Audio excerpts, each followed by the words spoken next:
बिस्मिल्लाहिर्रहमानिर्रहीम। अस्सलाम वालेकुम अज़ीज़ान गिरामी। आज हम इंतहाई एक हसास मौजू पे गुफ्तगू करने जा रहे हैं।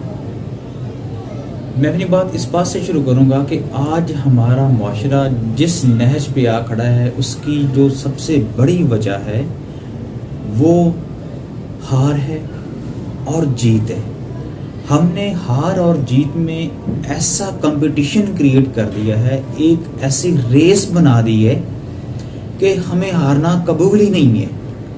हम सिर्फ और सिर्फ बाजी ले जाना चाहते हैं, सबकत ले जाना चाहते हैं, आगे निकल जाना चाहते हैं। और जब हम इस नहज पे आ जाते हैं, जब हम आगे निकलने के लिए तैयार हो जाते हैं, अपनी दौड़ अपनी रेस शुरू कर देते हैं, तो हमें ये बिल्कुल एहसास ही नहीं रहता कि हम कितना और किस कदर आगे आ गए हैं और किसको और क्या क्या हम पीछे छोड़ आए हैं। और एट द एंड जब हम एक डेस्टिनेशन पे पहुंचते हैं, एक मुकाम पे पहुंचते हैं, एक अलग सिनेरियो में जब पहुंच जाते हैं, तब क्या होता है, तब हमें एहसास होता है कि हम तो अकेले हैं, हमारे साथ तो है ही कोई नहीं। यानी अगर आपके साथ कोई नहीं है, आपका अपना नहीं है कोई, तो उस जीत का क्या फ़ायदा। आपने ग्रेड 1 तो ले लिया, लेकिन उस ग्रेड 1 लेने के लिए, टॉप पोजीशन लेने के लिए, बहुत ऊपर जाने के लिए हमारी रेस पैसा इकट्ठा करने की है। पैसा इकट्ठा करने में आप बेपनाह बुलंदियों पे पहुंच गए, लेकिन उसका रिजल्ट क्या हुआ। आपके पास पैसा है, दौलत है, बहुत कुछ है, लेकिन आपका कोई अपना नहीं है, वालिदैन साथ नहीं है, भाई साथ नहीं है, दोस्त अहबाब साथ नहीं है, रिश्तेदार साथ नहीं है। तो ऐसी सरबुलंदी किसको चाहिए। तो हमने जीत का और हार का मतलब ही अलग अलग कर दिया है। यकीन करिए, आप कभी अल्लाह के लिए हारना सीखें। जब आप अल्लाह पाक के लिए हारना सीखेंगे तो वो आपको ऐसी जीत से हम किनार करवाएंगे कि वहां तक हमारी सोच भी नहीं जा सकती। आपका अपने वालिद के साथ इख्तिलाफ है, यार हार जाइए। आपका वालिद है, आपके भाई के साथ आपका इख्तिलाफ है, हार जाइए। आपका भाई है, बहन के साथ, वालदा के साथ आपका इख्तिलाफ है, हार जाइए। वो आपकी बहन है, आपकी वालिदा है, उन्होंने हमेशा आपके साथ रहना है। लिहाजा हारना और जीतना मैटर नहीं करता, असल ये बात मैटर करती है कि आप जीत के हारे हैं या हार कर जीत गए हैं। रिजल्ट देखा जाएगा। रसूल अल्लाह सल्लल्लाहु अलैहि वसल्लम के पास एक शख्स को लाया गया, बोरी में बंद करके लाया गया, और उस शख्स का ये मसला था कि वो हुजूर अलैहि वसल्लम पर शायरी करता था। और शायरी में क्या, हुजूर सल्लम की बुराइयां बयान करता था, लोगों के दरमियान बदगुमानियां फैलाता था। हुजूर सल्लल्लाहु के दरबार में उसको पेश किया गया। आप सल्लल्लाहु ने फरमाया, अली को बुलाओ, इसकी जुबान काट दे। साहबी खड़े हो गए, या रसूलल्लाह हम ये कर देते हैं। आप सल्लल्लाहु ने फिर यही कहा कि नहीं, उनको बुलाओ, उसकी जुबान काटते हैं। कुछ और साहबी खड़े हुए।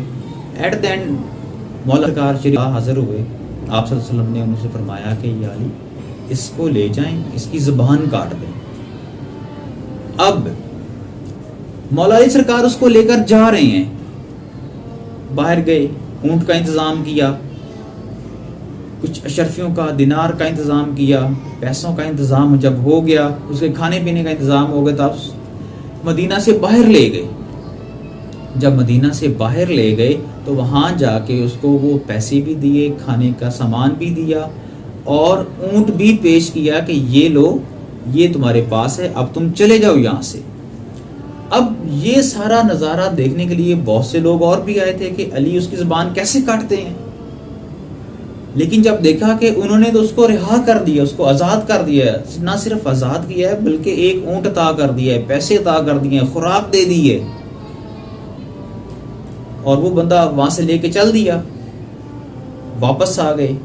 तो जिन लोगों ने वहाँ देखा था कि हजूर अलैहिस्सलाम का हुक्म था कि इसकी ज़बान काट दो, और मौला अली ने उसकी ज़बान काटने के बजाय क्या किया है, उस शख्स को نواز دی ہے تو شکایت لگائی، مولا علی سرکار کی شکایت لگا دی، رسول اللہ صلی اللہ علیہ وسلم کے پاس سے حاضر ہو کر شکایت لگا دی، تو آپ صلی اللہ علیہ وسلم مسکرا پڑے اور مسکراتے ہوئے فرمایا کہ جو میں کہنا چاہتا تھا علی اس کو سمجھ گئے ہیں۔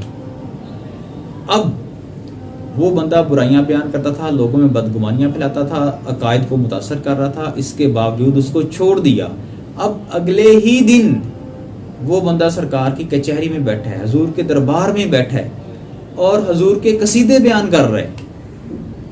تو عزیزان من، ثابت کیا ہوتا ہے کہ اس کو چھوڑ دیا، بظاہر وہ جیت گیا لیکن وہ ہار کر گیا۔ کیا ہار کے گیا؟ اس نے اپنا عقیدہ چھوڑ دیا، جو برائیاں کرتا تھا اس نے چھوڑ دیں، اللہ پاک کے، حضور صلی اللہ علیہ وسلم کے، اسلام کے قصیدے بیان کرنے لگ گیا۔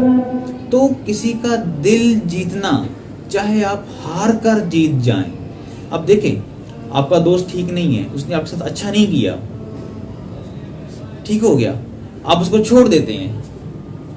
آپ تو اچھے ہیں، آپ کا دوست بے وفا نکلا ہے، آپ اس کو ساتھ لے کے چلیں، کوئی بات نہیں، اس کو معاف کر دیں، اللہ کے لیے معاف کر دینے میں کوئی برائی نہیں ہے۔ جب آپ نے اس کو معاف کر دیا تو دوبارہ وہ وہی غلطی نہیں کرے گا۔ ٹرین کا انجن ہے تو وہ بھی ٹرین کے آخری ڈبے کو ساتھ لے کے چلتا ہے جب بھی وہ انجن کہلاتا ہے۔ اور اسی طرح اگر ہم اپنے تمام ہم سے منسلک لوگوں کو اپنے ساتھ لے کے چلیں گے، بجائے اس کے کہ ہم ان کو ہرانے کے چکر میں اس دوڑ میں ان کو پیچھے چھوڑ دیں، بے حال چھوڑ دیں، بے سر و سامانی میں چھوڑ دیں، یہ کوئی جیت نہیں ہے میرے بھائیو، ایسی کوئی جیت نہیں ہے۔ جیت وہی جیت ہے جو اب اللہ کی خاطر ہارتے ہیں تو اللہ آپ سے خوش ہوتا ہے۔ ہم نے دنیا کو زمانے کو دکھانے کے لیے نہیں جیتنا، ہمارا دنیا میں آنے کا مقصد زمانے کو فتح نہیں کرنا ہے، ہمارا دنیا میں آنے کا مقصد ہے اللہ کی رضا۔ اور اللہ کی رضا کیسے ہے؟ جب لوگ آپ سے خوش ہوں گے، لوگ آپ سے مطمئن ہوں گے، لوگ آپ کو دیکھیں گے تو آپ پہ گرویدہ ہو جائیں گے، آپ کی اچھائیاں بیان کریں گے، آپ سے محبت کریں گے، آپ سے پیار کریں گے، آپ کے حسن سلوک سے متاثر ہو کر وہ لوگ سیکھیں گے اور باقی لوگوں کے ساتھ حسن سلوک سے پیش آئیں گے۔ یہ ہے جیت، بجائے یہ کہ آپ جیت جائیں اور باقی سارے لوگ ہار جائیں، یہ کوئی جیت نہیں۔